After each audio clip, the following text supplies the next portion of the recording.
I actually kind of understand why they haven't shown so many dragons because of the pentultimate plus the final. I guess they're saving all their money for this. I'm curious to know the numbers on the final episode because there's going to be dragons everywhere. Again, it's really weird. The thing with Helaena, I know I keep bringing it up, but the reason why I keep bringing it up is so in Fire and Blood, Helaena is actually relatively close with Rhaenyra. They are sisters. Yeah.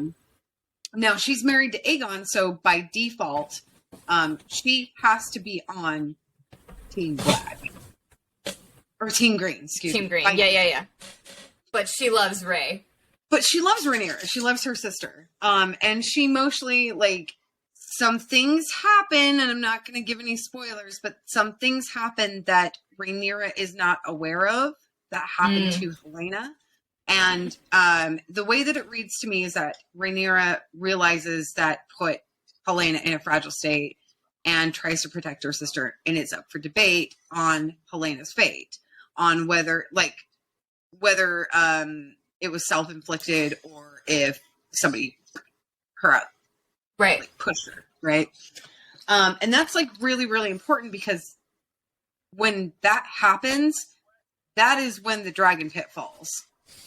And that's why it's important that we know Helaena has a dragon named Dreamfire. Right. Dreamfire was a couple Rhaenys' back, her dragon. I see. And she's also pretty old, but she does not like what happens. Yeah. So I'm curious to see what they're gonna do with this final episode.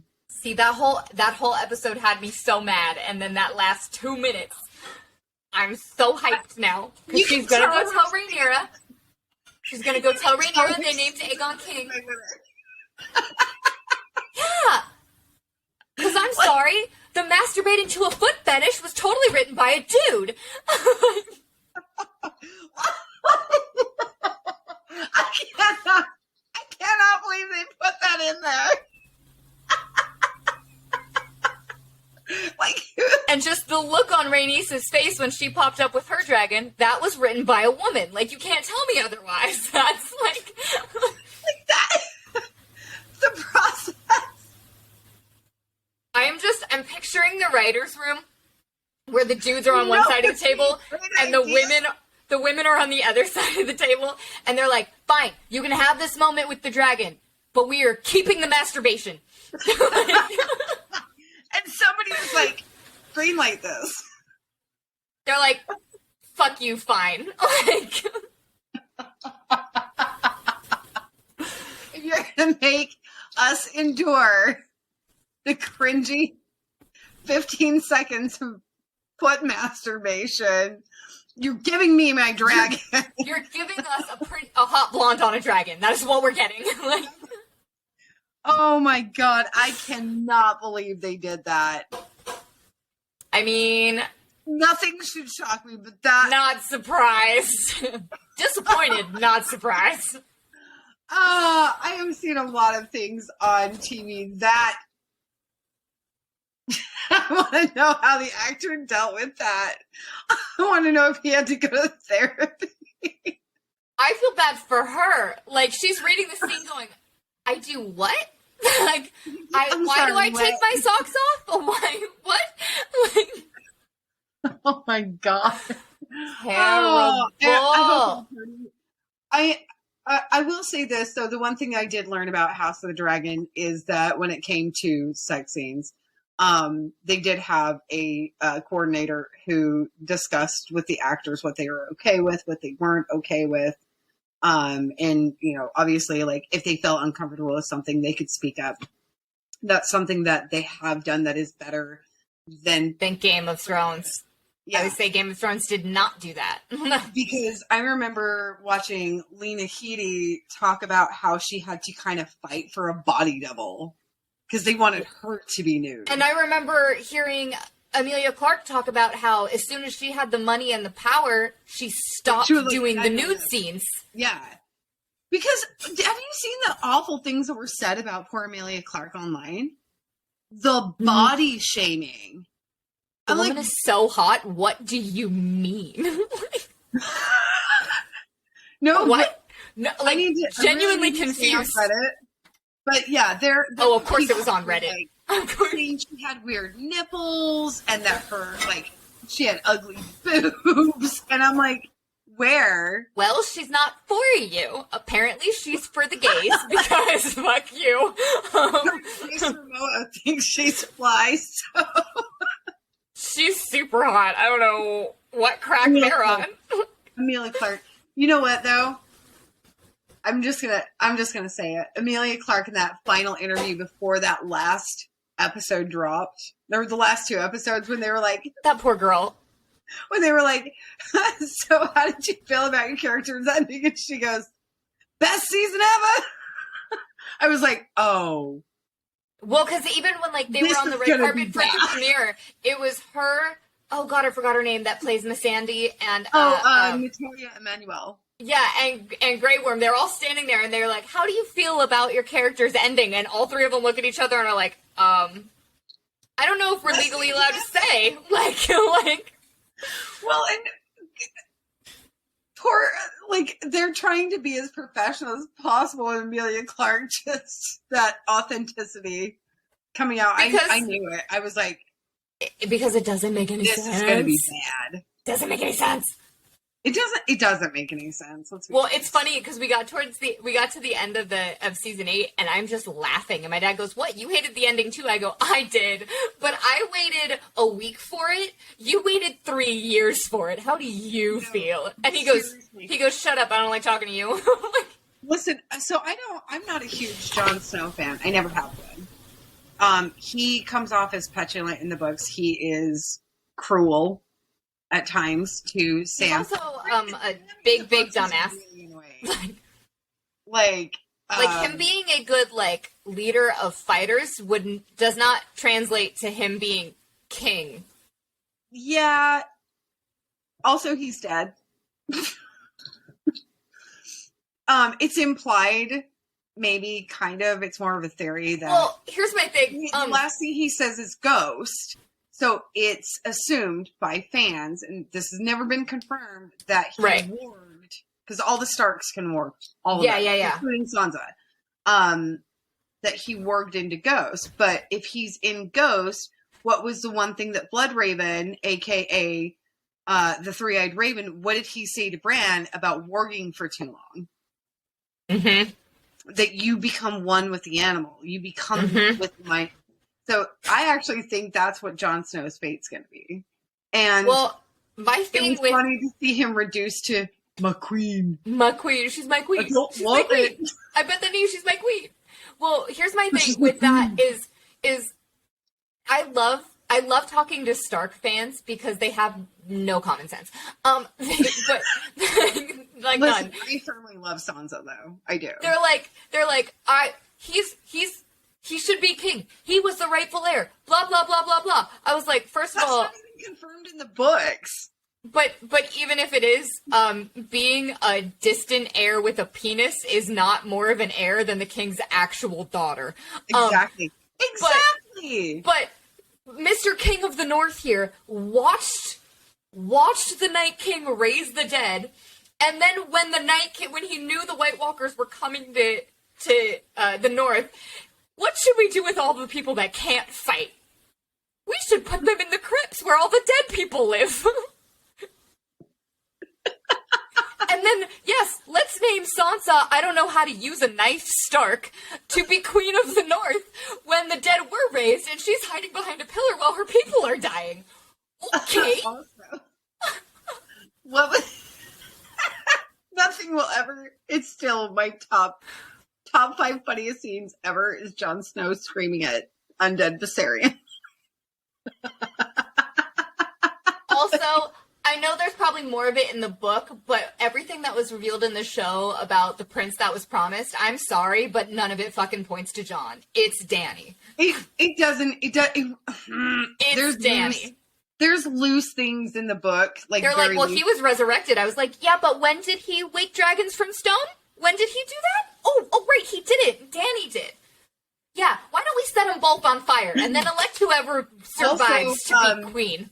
Dany is Daenerys Stormborn, and she was born on Dragonstone, which was forged in fire from a volcano. Yeah, that's really interesting. Among fire and salt.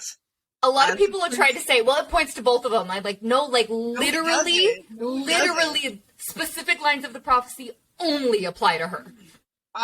So my big theory is that Daenerys is Azor Ahai. She is the prince that is promised, and that Jon Snow, in the form of Ghost, will become Lightbringer. That is my main theory. Great. Because the White Walkers, the others, are terrified of the direwolves. Terrified. They don't really know what dragons are, but they are terrified of the direwolves, and they stay far away from them. So it makes sense that Ghost, being a purely white wolf with Jon Snow residing inside of him, becomes Lightbringer. Because season 8 was loosey-goosey translation. Fucking mess. It was so bad. Which is why I think, as far as I know, they've been, and I know you've pointed out some of the inaccuracies, but they've been relatively accurate with House of the Dragon. Because they're like, well, we saw how badly the fans ripped apart Game of Thrones, so we are not straying. We're not doing that. Well, the other Fire and Blood is more like a history book too, so there's a lot more wiggle room for actual storytelling. And it could be chalked off, especially within the Phantom, like, oh, well, the Maester was Team Green, and when you read Fire and Blood, it is very much biased Team Green. So of course the Maester's gonna leave out anything that makes Team Green look bad, right? And then you have, like, every once in a while, you'll have, like, some Maester that was Team Black that will write in a contradiction. And so you kind of have to, like, gauge where the truth is on your own. Right. And that's where George R. R. Martin is brilliant. That is where he is brilliant, is that he can subvert fantasy tropes. He really should stop. Like, just... I'm actually kind of mad at him right now. I don't know if you saw it recently. Well, my issue with this book even existing is, why don't you finish what you fucking started first before you start giving us history on shit? Like, at least Tolkien finished his crap before he started writing extra crap. Like, no, we're having an extra a second Fire and Blood book come out. Or just finish A Song of Ice and Fire. What? But at this point, George R. R. Martin decided that he was going to support some fanfic called The Rise of the Dragon. Turns out that the author, Linda Antonson, is a bigot and a TERF and a racist. Well, I hate to say it, but that doesn't surprise me from George R. R. Martin. I don't think he knows. I think if he did, it wouldn't matter. Like, I'm not excusing it. I'm not at all. Like, he is well known enough that he should be doing his due diligence before putting his name on something. Yes, he should be. But I don't think it's not like he doesn't have the time to do it because he's not writing. So, there's a whole Twitter thread. So I'm kind of like, I don't really care how the story ends. If you're gonna support a bigot TERF. Yeah. And I like House of the Dragon. I do. I love Rhaenyra. I love Rhaenyra. Poor Rhaenyra. I am firmly Team Aemond, though. Like, I can't help it. I really think Aemond is closer to chopping off his brother's head than he is supporting him. So I legit think the only reason why he is supporting his brother is to get his foot in the door. Oh, absolutely. I mean, he said he's like, I am wandering around town looking for this twat that doesn't even want to be king. I am the one that's good with a sword. I am the one that knows how to fight. I am the one that knows our history. Why the fuck am I not king? I'm the one with the biggest dragon. And you know what?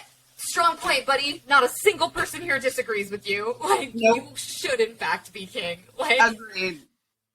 I mean, well, no, Rhaenyra should be. No. Rhaenyra should be queen, but like, if we're usurping the throne, it should be Aemond. Could we do it with someone who could actually stand against her?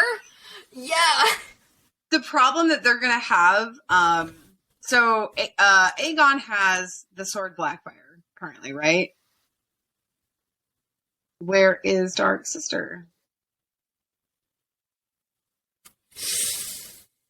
Well, here's the other thing, is I think when the Targaryens come to claim Rhaenyra's throne, I think Aemond is more likely to side with Daemon than he is with his family.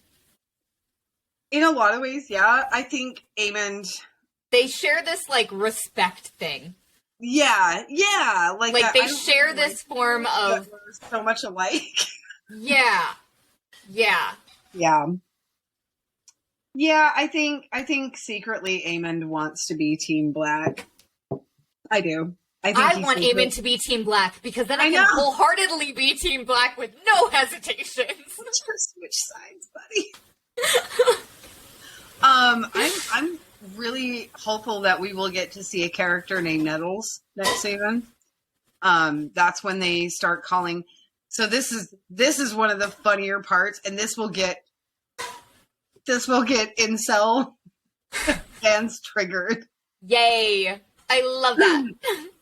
So, the dragon seeds. Mm-hmm. It initially started out that the royal house said, anybody of royal blood, that has Targaryen ties, right. If you can claim a dragon, you will be officially a Targaryen, and you'll get titles, land, etc. Right? But then it changed to, if you're a noble house, of course it did, and you can claim a dragon, then we'll give you titles and land. Yeah. But then, because people were freaked out by the wild dragons, especially the one called the Cannibal and Sheep Stealer, they finally were just like, okay, anybody that can bond with a dragon, that can claim a dragon, will get titles, etc. And so this little girl, this little 15-year-old girl named Nettles, spends a period of time bonding with Sheep Stealer. And then this rumor began that, oh, well, she must have Targaryen blood, but like, I don't think she does. I think she has Nymeria blood. Because I think she's from Dorne. But that will get incels really triggered, because they're like, no! Because a random little girl claims a dragon. Yeah. Yeah, that sounds right. She has to be Targaryen, because only Valyrians. And I'm like, you guys know there's dragons in Soltheros, right? No, like, they don't care. The Valyrians weren't the only dragon lords. They were the only known dragon lords. There's a reason why in Westeros, in Westeros. Well, in Valyria, they were the only known dragon lords. Well, there were other dragon lords, but most notably were the Targaryens and the Velaryons. And Velaryons were more seaborn. Like, they were more, like, whatever. You guys, we got the sea, you got the sky. But nowhere in the text does it say that Valyrians are white, that Valyrians must look a certain way, other than the white hair, which could literally be on anybody. Like, it could be a mutation of any skin tone. And like, nowhere does it say that the only people that ride dragons are Valyrians. It just says that they are the only known dragon riders in the known world. They don't know what's down in Sotheros. They don't really know it's even over in Essos that much. They know like a fraction of Essos. Yeah. So I need to know that when this war breaks out, is Laenor gonna come out of hiding and fight for Rhaenyra? In the books, he is officially dead. But we know he's not in the show. But we know he's not in the... So I kind of think he's going to. Because she set that up for him so that he could go live his life. I do. I think he's going to... Well, because they were friends. And they love each other. They do love each other. I think he's going to come back and fight for his queen. Well, I think Rhaenys is going to be like, oh, I see what you did. And then that's going to solidify her relationship with Rhaenyra. I do wish... I said this last week in my review article. I was like, can you just tell his mama he's not dead and he's off living his gay life? Like, can you just be like, no, we faked his death so he could be happy and also I could be happy. Like, come on now. Rhaenys knew. She wasn't dumb. Rhaenys knew he was gay. Like, his parents literally talked about this. So why couldn't you just tell her that he was going to go off and be safe and happy? Seriously, it's driving me nuts. I'm like, just tell Rhaenys what happened. Westeros's biggest problem is a lack of communication. Oh my god, she sucks at communicating. But yeah, I feel like this show has gotten better in a lot of ways, and then it got weird again. Like, I have to sleep with that in my memory tonight. Oh yeah, you do, because so do I. Do we know who is writing the last episode? Like, who's on the writing team for this? I'm looking up all of the things right now, because IMDb, that'll tell me. Because here's the thing. And they already have the first episode listed for season 2, by the way. Of course they do. So, I mean, we knew it was getting it. Guess what? We were right. It was both written and directed by a man.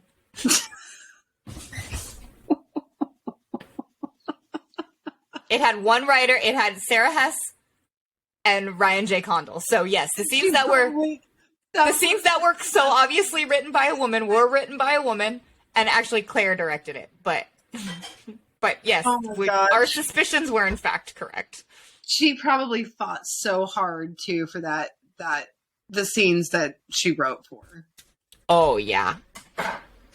You could tell. That is so weird that you can tell. Oh, you can tell really aggressively. Like it's kind of disjointing. Like it's jarring to go from like man perspective to woman perspective. Well, and it's funny because only women can tell. Men cannot tell that they're watching the female gaze. No. They have no idea what the differences are. He's actually gotten pretty good at it. He's a little better at like figuring out like something is female gaze versus male gaze. Right. And I had lots of conversations about that. Like he watched the last episode of She-Hulk, right? Ah, yes. He was laughing so hard. He's like, that is the amazing. funniest thing I have ever seen in my life. He's like, there's no way men wrote that. And I'm like, nope. They in fact did not. The entire series was written and directed by women. And he was like, and you can tell. You can tell by how many internet men it pisses off. Whether or not it was written by women. The fact that they were predicting this a year ago. Because they can't tell what the female gaze is, but they can tell it pisses them off. Like, I'm just so angry. They're like, she's a stupid character. This feminism is being shoved down our throats. I'm like, you mean her existing as a woman? Yes. That feminism? Like, what? It's not feminism, that's existing. Hello. Yeah, they don't like that. They don't. They don't like that. Yeah, like watching House of the Dragon, it's like, I've even asked like some other friends of mine, I'm like, do you feel like you're like getting kind of whiplash when you're watching House of the Dragon? They're like, yeah. And well, my male friends will say, yeah. They're like, yeah, I don't know. I can't put my finger on it. And I'm like, probably because scene by scene is written by different people. Well, because, I mean, we talked after, the episode where I wanted to throw everything that I own at my TV. And the episode after that, I was like, it finished and I reached for my phone and Patrick goes, what? I go, that was written by a woman. And I checked and I go, yep, I was right. That was written by a woman. And he goes, yeah. I go, you know why? Because that was empowerment. That was women playing the game. That was women taking political action and not art house shots of a literal child Rhaenyra in a brothel with her uncle. Like, juxtaposed by Alicent getting raped maritally. Like, oh my god. That was so traumatizing for me to watch that. Because I'm like, been there, done that. Because first of all, both of those wonderful actresses looked like children. And they were meant to. So... Which is icky. To have this very sweet, cherub-shaped face dead staring at the ceiling, waiting for Viserys to be done doing his business on her, was... And then you had the internet filled with, well, it's Westeros, and it's her duty. I'm like, it's still marital rape. Like, I don't understand what you're not getting here. Like, yes, it's her duty, but, like, there is a way to show that this is what she experiences by not being the aggressor in her position, in her face. It's also just really funny.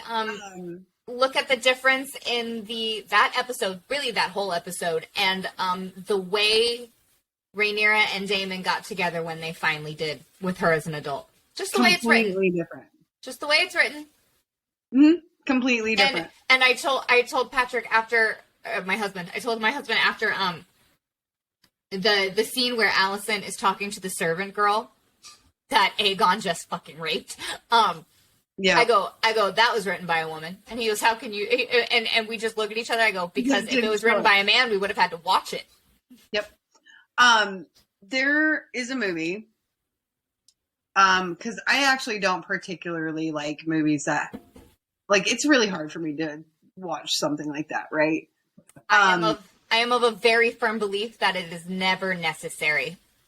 I agree. So, the movie The Nightingale has a scene where the main character is raped, but you don't see it. All you see is her face, and you watch the actress go from pain to dead face, back into pain to dead face.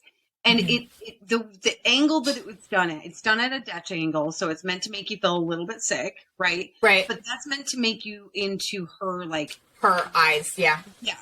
So you actually experience what she experiences. A couple of my male friends, I made them watch that. I made them watch it. Well, because I remember watching... And they were like, that made me feel sick. And I'm like, yeah, it should have. Supposed to. It should. Well, because I've been saying for years, and on my podcast, on TikTok, on anywhere that will listen to me, rape as a plot point is never necessary. No, if that is the only way for you to figure out how to, like, have a catalyst for your character, you're a bad writer. Agreed. Because here's my other thing. Rape when depicted by women is normally you see the aftermath of it. It mostly focuses on how it affects the character that was sexually assaulted. Yep. You almost never see it graphically. Yep. And it focuses more on her than the rapist. Yep. And that's when that's men depict the Nightingale. When men depict sexual assault, it's almost always graphic. It never depicts her as a person. Nope. And we never see the aftermath because who gives a fuck about her feelings as a human being after something horrible happens to her? Yeah. Well, there's one exception. And this is a hot take too, but the movie Irreversible. Now, granted, you watch the entire thing happen for 10 minutes and it is really painful, but it is all about the effects of how that bleeds out, not just from the victim, but everything around her. here's part 2 to that, is when women write sexual assault against women, they're most likely writing a version of their experience. When men write sexual assault against women, they are writing outside of their experience, and they have no right to do so. Agreed. Oh, totally agreed. Oh, if you want to write about the effects of something you've been through, please go for it. But if you're writing about something traumatizing that happens to most women on the planet and you're not a woman, fuck off. That's a fair point. That's not for you to write about. Honestly, the movie Irreversible, it's not something I would ever watch again. Yeah. Well, and here's the thing. That's my take on it.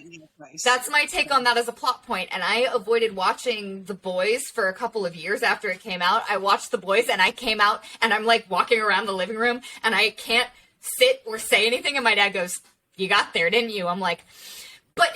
And you know how I hate it, and it shouldn't be a plot point. But also, I understand that the show is a satire, and it's doing the exact thing I need it to do to talk about this, because sexual assault is too often used against women, specifically in comic books. And so they're doing a good thing, but they did the thing, and I hate the thing. And my dad's like, "Yeah, I knew that would break you." I'm like, yeah. No. Oh, God, the source material for The Boys is so... Oh, and I'm so glad they went off script. Like, they took it, and... Eric Kripke went, "Nope, mine now." No, we're not doing this. And I love that for him. I do too, honestly, because also I was a Supernatural stan for like 15 years, so Eric Kripke can do whatever he wants. I mean, Supernatural. And he brought Jensen into it, and as far as I heard, Jeffrey Dean Morgan got cast in The Boys season 4, so it's a fucking family reunion. Well, Lorette then. I'm like, he's just going to keep pulling all his favorite actors. Before you know it, The Boys is just going to be Supernatural Part 2. We're going to start seeing Baba Yaga. I'm okay with that. I mean, because I started laughing because Robert Singer is already in the, what's-his-face is already in the show. The politician. Oh, yeah. Because his name is Robert Singer in the show, and I just started laughing, and Patrick goes, when I go, "His name is Bobby Singer in Supernatural. That Easter egg was just for me and nobody else." And he goes, "All right." I'm like, well, maybe. I think sometimes, like, they're like, there's going to be that one fan that knows. I know. I get it. Good grief. Anyways... yeah, House of the Dragon. It's gotten better. It has gotten, every episode has gotten better, for sure.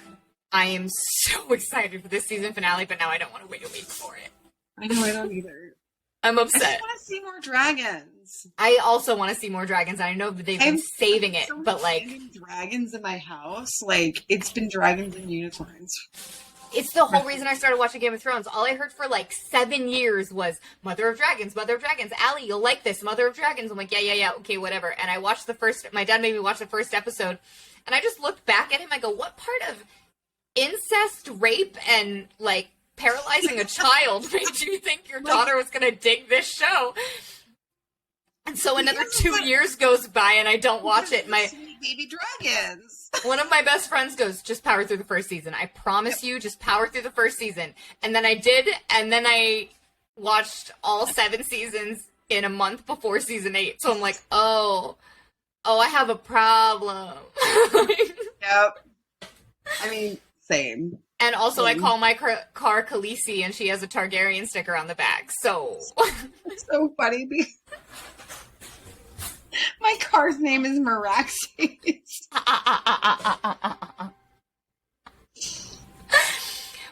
I'm trying to teach my dogs how to Dracarys bark. That's so funny. Well, so my car's full name, by the way, is Wanda Targaryen, because Wanda is my other, like, she's a red car also. I love Wanda. And Patrick goes, isn't her name Wanda Targaryen? Because I called her Khaleesi the other day. I go, yeah, Targaryen. So I called her Khaleesi, and he goes, isn't Khaleesi the name she was given by the Dothraki? I go, it's not a name, it's a title. And he goes, the title. He goes, but that's her name. I go, no, it's a title. So Wanda Targaryen is my car's name. Khaleesi is her title. Fuck you. Oh no, he didn't. Like, oh, Drogo. Yeah. game. That's the other thing I'll never forgive Game of Thrones for. Making me fall in love with Dany and Khal Drogo when making Dany fall in love with her rapist. I'm like, excuse me, what kind of mental gymnastics did you just make me do? Like, and that doesn't even happen in the books, but the way that it's done in the books might be viewed as ickier. I think it's a Lolita trope. The reason it's justified in my soul is because I know their real life relationship is just the sweetest thing ever. Oh, I know. They're like And he absolutely hated hurting her. Like, before every scene, he would get behind her and be like, I'm sorry. I'm like, oh. And he's like the nicest human. I think it's my real love for them that's getting in the way of... It is a real thing. Yeah. Because when I read the books, I just see those two. Yeah. Well, I'm just saying, Jason Momoa is getting divorced, isn't he? Oh, I thought they reconciled. But I want him to marry Emilia. I don't know. No way, man. I like his wife. I mean, I read that they were having some a lot of issues. Hate. Like, unnecessary. That woman gets a lot of hate, Lisa Bonet. Yeah. For, like, no reason. Just because she doesn't smile all the time. Now, neither do most people. Like, if Jason Momoa and them broke up, I'm sure she would be like, yeah, go be with me. Top of the list. Because, yeah, like, they're good friends. What does this say? September 20... Oh, are you looking it up? What is going on here? Did they separate again? That's what I thought. Way. Yep. They sure did. Officially divorced September 2022. See? Bummer, dude. That actually bums me. They were together for a while, weren't they? They have two they have a few kids, yeah. Together. Two. Yeah. That actually is really They're sad. older-ish, though. It's not like they're super young kids. That would have sucked more. Yeah. That's really sad, though. Yeah. Oh, well. Maybe he can go marry Emilia Clarke. I mean, they're already best friends. They're already best friends. They are just the cutest. I love watching them interact. The Graham Norton Show is my favorite talk show to watch. Have you seen that man? Of course he's been on Baywatch. He was at Stargate Atlantis? Oh, yeah, that's where I first saw him. And I love Jason Momoa with all my heart. I think he's the sweetest human on the planet. His acting really doesn't go beyond grunts. He is, you know what? He was a perfect Arthur Curry Aquaman. Maybe it was the bad script then, because and it's not him. It really wasn't. Yeah, it really wasn't him. The writing was very bad. No, because it was bad in Justice League too. So yeah, the whole Snyderverse can just. Oh, I'm so glad we're on the same page about that. Yeah. When you take Superman and you try to make it a Jesus allegory, you have completely missed the point of Superman. Also, he's he's also very male gazy with the way he writes things. So he needs to accept that not all directors can be writers. I wanted to Sucker Punch. I really did, but I can't. That's the only evidence I need. Whenever someone comes into my comments and is like, prove to me that Zack Snyder is sexist, I just comment Sucker Punch. I'm like, that's it. It's all the evidence I need. Thank you very much. Prove to me that Zack Snyder is sexist and ableist. Sucker Punch. Sucker Punch. That's it. That's all I need. Because not only was that movie so horrible. Because there is potential for something good to come out of Sucker Punch. Yeah, but here's the thing. When Zack Snyder has full creative freedom, only bad things happen because he's not a good storyteller. Well, I think he would be a phenomenal cinematographer, but that's all he gets to do. So in the upcoming, like, so Dune came out in 2021, right? And then we have the second part coming up of that with Jason Momoa. This is just to show like how, because he is actually a perfect cast for Duncan, Idaho. Yeah. Because I live in Tacoma, like Washington, so like we're all about fucking Frank Herbert here. Like this was Frank Herbert's like hometown. So if you look at his acting in Dune as opposed to Aquaman, when they were kind of like they were final, like right at one was right after the other when they started shooting. Perfect casting for Aquaman, right? Because Aquaman shouldn't be a white guy. I'm sorry. It's weird. Nope. It's super weird. He should be Pacific Islander. And then you got Duncan, Idaho, who doesn't really have any physical description. Literally could be anybody, and they chose Jason Momoa. Why? Because he actually can act if he's given a good script. Right. And then you look at Aquaman, and when people are telling me they like Aquaman, I'm like, what did you like about it? Please tell me, what did you like about it? I genuinely, I thought it was a poorly done Black Panther. Like, I would really like someone to tell me, like, one single plot point in that movie. It had none. All I remember is Nicole Kidman fighting in the beginning, him fighting his brother twice, and randomly Black Manta is there for a second. Also, are we pretending that Amber Heard was ever a good casting choice? Like, think what you want about her as a person, but she's a bad actress. She is not a good actress. She's also not hot enough to pull off being a bad actress. So, I don't understand the casting choice at all. Picking her as Mira was weird. It was a bad decision.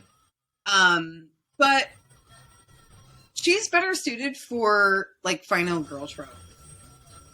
But, like, she could be a subverted final girl trope. Like, you know what I mean? Yeah. I'll fight people tooth and nail. Justice for Amber Heard. I don't. And that's fine. I just don't think she should be cast in stuff anymore. No, she's a terrible actress. Yeah. I'll be the first to admit it. Like, she's not a good actress. She's not. I have nothing against her personally. I just think she's bad at her job. Did you watch the TV series The Stand? No. Worse? Oh no. Oh no. Her as Nadine Cross was like, her scenes were so hard to watch. And you know what? I don't have anything against them. Whatever, man. Like, right. She's a terrible actress. It was so hard watching her. Like, just find a different career path, because this one is not working for you. Go write a book or something.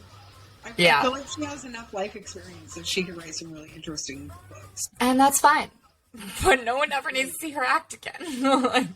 God, she's a terrible actress. Who else? There's somebody else that people really don't like, that they're like, oh, I'm such a good actor. I'm such a good actress. And I'm like, are they?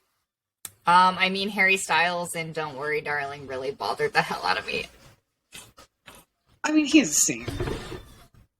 Yeah, and you can tell, but his stupid little teeny bopper fans are like, oh my god, he was so good. I'm like, oh my god, he couldn't make a fucking facial expression. Oh.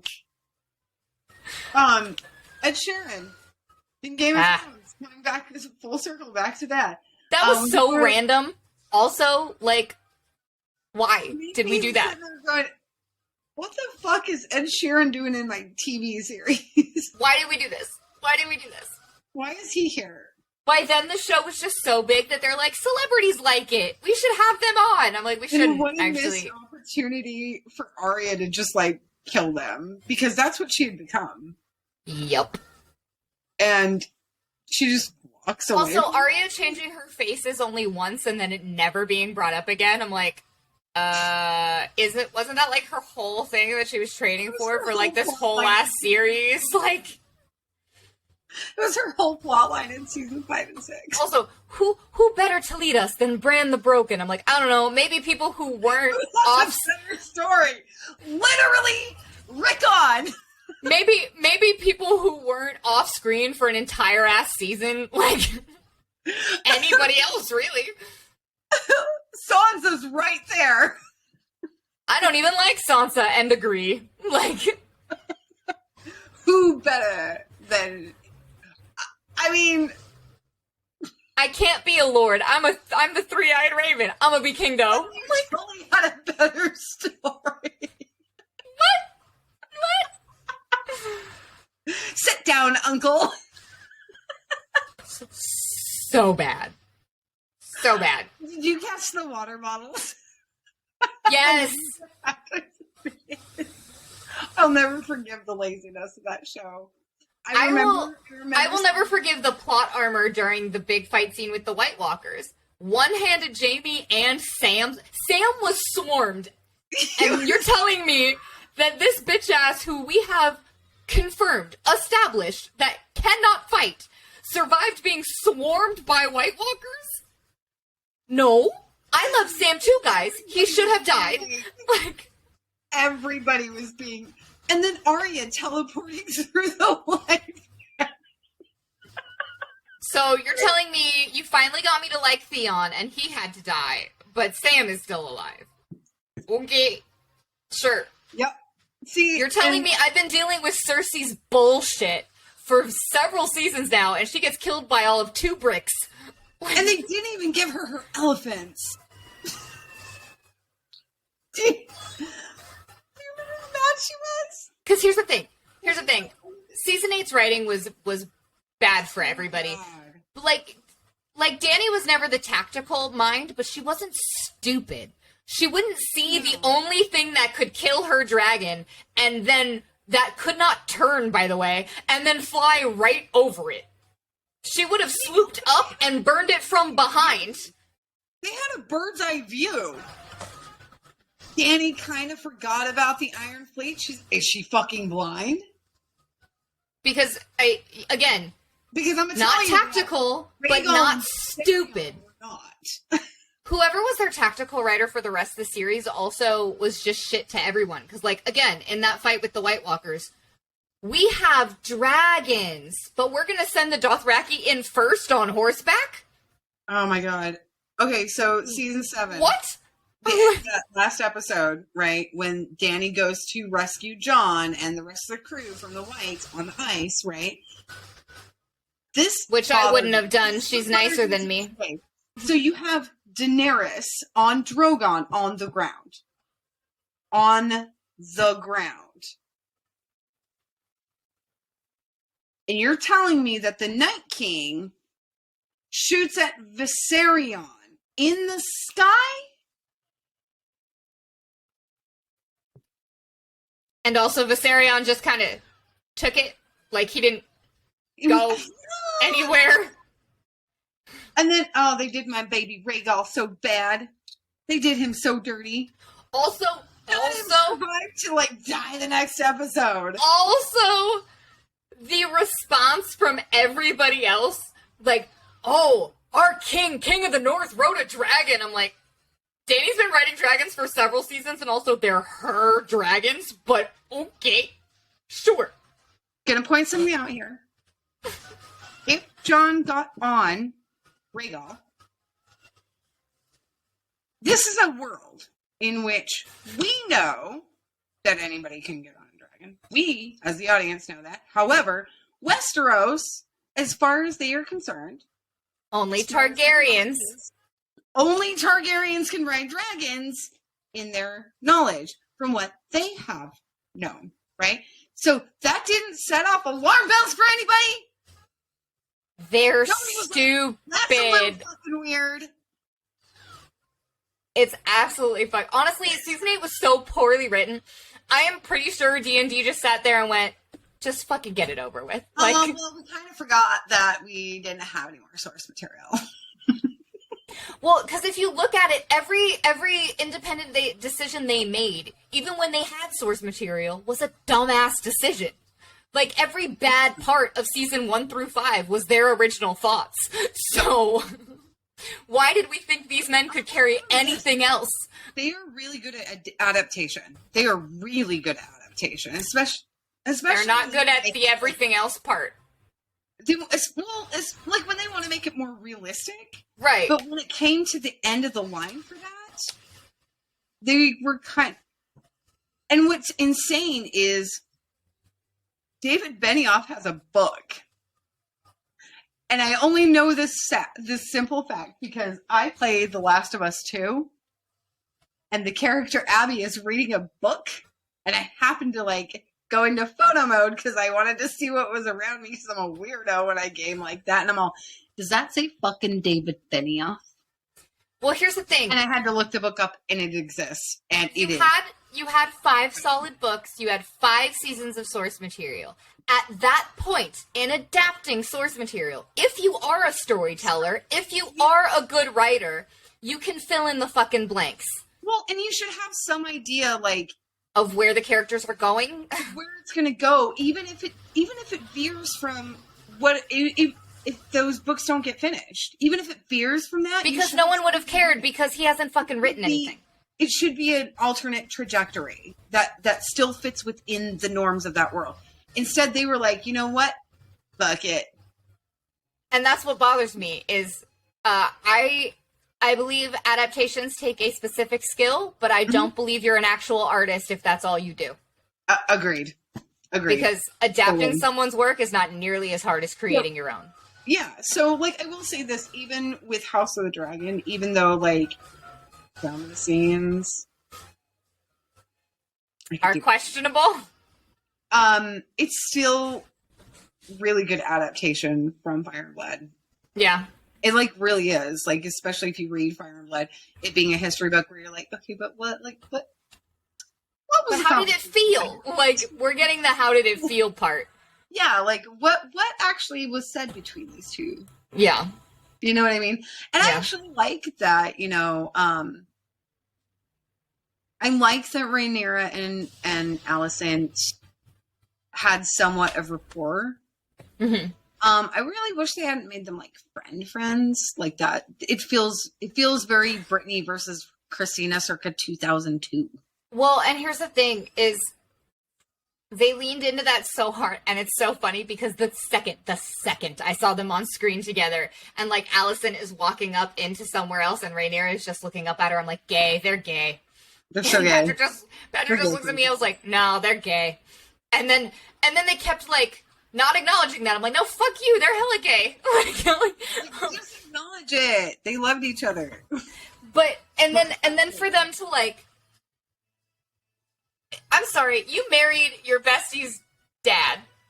You didn't think that there was gonna be some emotional consequences for that? You didn't think to talk to her about that and be like, hey, so this... She had to find out at the council meeting when Viserys announced it to everybody else? That's your friend. That's so fucked up. And be this is what my dad is telling me to do. My dad is pushing me to do this.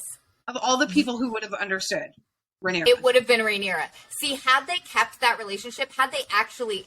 See, that's what bothers me. They set them up to be best friends, but they didn't actually act like they were best friends. Yeah. Yeah. And that's how you can tell a man wrote that, because absolutely no.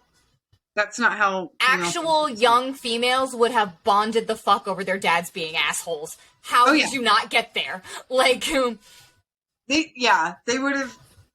And I mean, I said... Oh, yeah, no, I totally get why you have to do this. Like I said when we were watching it, had they actually committed to writing that relationship, Alicent would have backed off, Rhaenyra would have been named heir, she would have eventually become queen, and Alicent would have been hand to the queen.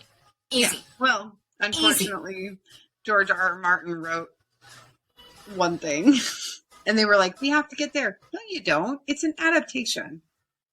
But they didn't even think about writing female friendships. They went, well, this is going to suck more if they're best friends. Okay, but then write them to be best friends, and you didn't do that. Yeah, like, make them take your time with it. Like, but I know why they're not taking their time. I know why they're blowing through it. Well, that's the other thing, like with the time jumps, like I know that they're trying to stay true to the adaptation, so I'm assuming we weren't on the young girls for very long in the books. No. But here's the thing. You're actually on younger Rhaenyra and younger Alicent longer than you are on older Rhaenyra and older Alicent. So the time jumps for me, it left so much of the story untold. We should have had an entire season of the younger versions of these girls. Yeah, that to me is not them being lazy necessarily, but then thinking that they weren't going to get a second season because of the merger of Discovery and HBO and Warner Brothers. See, but they're only canceling these shows that are either led by, written about, or liked by females. So, House of the Dragon apparently is a very male-heavy show. It's considered a fandom show, so therefore it should be safe. It's getting a season 2. We can hope, but I don't know. I don't hold out a whole lot of hope for female front fantasy. I don't either. Entertainment. Even anymore. though, when they first came out with I'm assuming you saw their breakdown of what Discovery Plus was going to be and what HBO Max was going to be. And I looked at my husband. I go, babe, I don't even know if I'm allowed to have the HBO Max. We might have to put it under your name because I have ovaries. I don't know if I'm allowed to watch it. I know. I told my partner, I was like, yeah, I might just get rid of it. And he's like, well, I'm all, because I don't have a dick. It's not for us. It said male-centered. Male-centered. Male-centered. Because that's where all the nerd stuff lives. Awakening. Too bad I watch more of the nerd stuff than any man I've ever met in my life. Who was it? I want to say it was Anita Sarkeesian has been compiling data on what the nerd fandoms actually are, ratio, and I want to say on her podcast, Feminist Frequency, that I heard that it was heavily leaning towards more female geared. I could have told you that, yeah. It's a lot more female geared. It's a lot more POC. It's a lot more queer nowadays.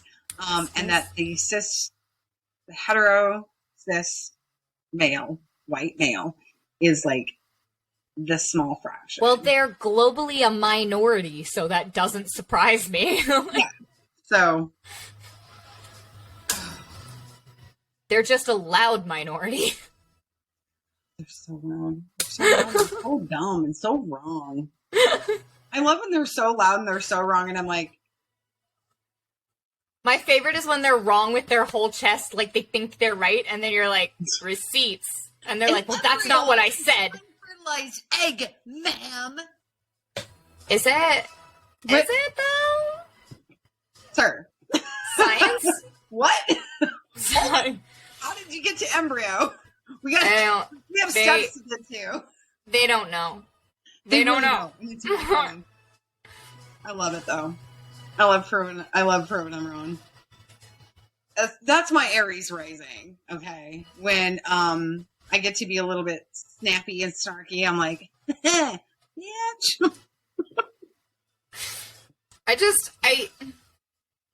Yeah, I don't know. They're fun. When the Snyder Cut came out, no. Snyder fans are the fucking worst. I had to turn off my TikTok comments because of the sheer amount of death and rape threats I got from Snyder fans. Yes. Oh no, I got some pretty interesting ones when I said, yeah, the Zack Snyder cut was good in comparison. In comparison. The bar was in hell, but sure. The bar was literally non-existent. And now it's just buried 6 feet under. We have the Justice League and we have the Justice League. And honestly... Well, and here's the thing. I understand that Joss Whedon is also a bad person, but any director stepping in to to a 90% finished project was not going to give you a good movie. No. It wasn't going to happen. And my big question to Mr. Snyder, was that extra 2 hours like necessary? It in fact wasn't. First of all, a half hour of it was slow motion. And then another half hour of it was scenes that lingered too long that easily could have just cut away sooner. The weird music. Oh God, thank you. That's what I was just about to say. The weird music. Also, why were the Amazons in leather bikinis when Wonder Woman was done filming and you already had the battle-ready, mythologically, historically accurate costumes done? Because, babes. Babes. I have questions. Oh my God. I had someone all night. I had someone try to comment on one of my TikTok videos. They're like, I bet you wouldn't say that to Zack Snyder's face. I'm like, fucking bet. Yes, Bring me Zack Snyder right now. I would absolutely love to have a conversation with why he's a dumbass. Is crazy to me about Zack Snyder, though, is I feel like if somebody was bold enough to say it to his face, he would, like, be kicked back on his heels and be like, oh, I will try to fix that. Because I have seen small evolutions in his film material. Like, you can see that he wants to understand it. He wants to understand it. I don't know if he physically can. To sit down with him. He needs like, what he needs is someone to keep him the fuck in check, and he keeps demanding full creative freedom on these films when he does not have the talent to do that. True. No, and nearly no director does. Directors that have turned writers are always bad. Writers that have turned directors are better. Oh my God, that was so bad. So bad. It was so bad. Oh my God, it was so bad. It's like, we can't even get into how racist Josh Boone is, but it was so bad. He decided to write on it, and I'm like, so he didn't understand the Demon Bear plotline at all. No. Also, why did you randomly make magic racist? There were so many flaws with that movie. Ileana Rasputina was not a racist. She was anything but a racist. It was just really rough. I remember going to watch that. I was like, I need to write a review because this is the thing I do. And it started, and I'm like 5 minutes in, and I just pushed my notebook to the side, and the person I was with goes, I thought you were writing a review. I was like, I have nothing good to say. he goes, and I stopped at a certain point caring about balancing my reviews with positive and negative, but like now I'll just write a fully negative review. I don't care. But how do you say that about a movie with Anya Taylor-Joy in it? Justifiably one of the better up and coming actresses. I know, but it was so bad. I almost left halfway through Dark Phoenix. Maisie Williams has so much potential. Oh, she's an amazing actress. It was just a bad movie. The girl who played Danny Moonstar, also phenomenal actress. But it was so bad. It was so bad. Why was it so bad? It's still. I would still watch that again before I watched Dark Phoenix again. But I literally I was writing. I was. The Dark I went Phoenix. and I was taking notes and everything. And I looked at my dad and I go, we're like halfway through, and I looked at my dad. I'm like, that's not how this works. That's not how any of this works. And at a certain point, I just threw my notebook. I'm like, fuck it. I can't do it. They need to retire the Dark Phoenix. They don't know how to do it. Well, specifically with that movie, it felt like they were trying to do Phoenix Force and Dark Phoenix without understanding that they were separate entities and without understanding what either of them were entirely. Agreed. So I'm like, I understand that it's hard to depict overpowered heroes, so stop it. And they also have to make the overpowered woman hero go insane. Mentally and emotionally unstable. Yes. It's the overpowered women trope. I have an entire podcast episode about it, and I have an ongoing list of comic book characters it applies to. Wanda Maximoff, Jean Grey, Storm at one point. Sue Storm at that point. Sue Storm. Raven. Raven, you know, who literally Yeah. Raven, who literally starts to look like a demon when she has emotions. Raven, who literally locks her father in her mind and he starts to slowly drive her insane. Yeah. Yay! Yeah. I have lots of thoughts. I am specifically a female comic book character, comic book historian, and I have many lists. Yeah. You see what my little dog is doing here? So cute. He has to go outside. So I'm gonna have to bid you adieu, my dear. It's all good. I should start editing He this. is like So- he is getting antsy. I can tell because he's like, "Pew, pew, pew." I'm like, okay. No worries. Well, thank you for doing this with me. We will have to talk again after the Yeah, finale. let's do another one another time for sure. Like Yeah. we'll have to talk about the freaking finale because Yeah. I know I'm gonna have mixed feelings on it. I'm gonna have some thoughts. Yep. We're gonna And have to I have know we consume a lot of the same media too. So if you want to talk Oh, about yeah. She-Hulk or whatever too, we can do that. Oh yeah. Oh yeah. Oh my god. I will talk about She-Hulk all day. Jen Walters was like a hyper fixation for me in high school. So Yes. I loved the show. So, because it was one of the few like dark-haired, tall yeah. superheroes that I could relate to. So, Yeah. anyways, I'm gonna get my dog going. Awesome. Good night. I'll see you later. Bye. Bye.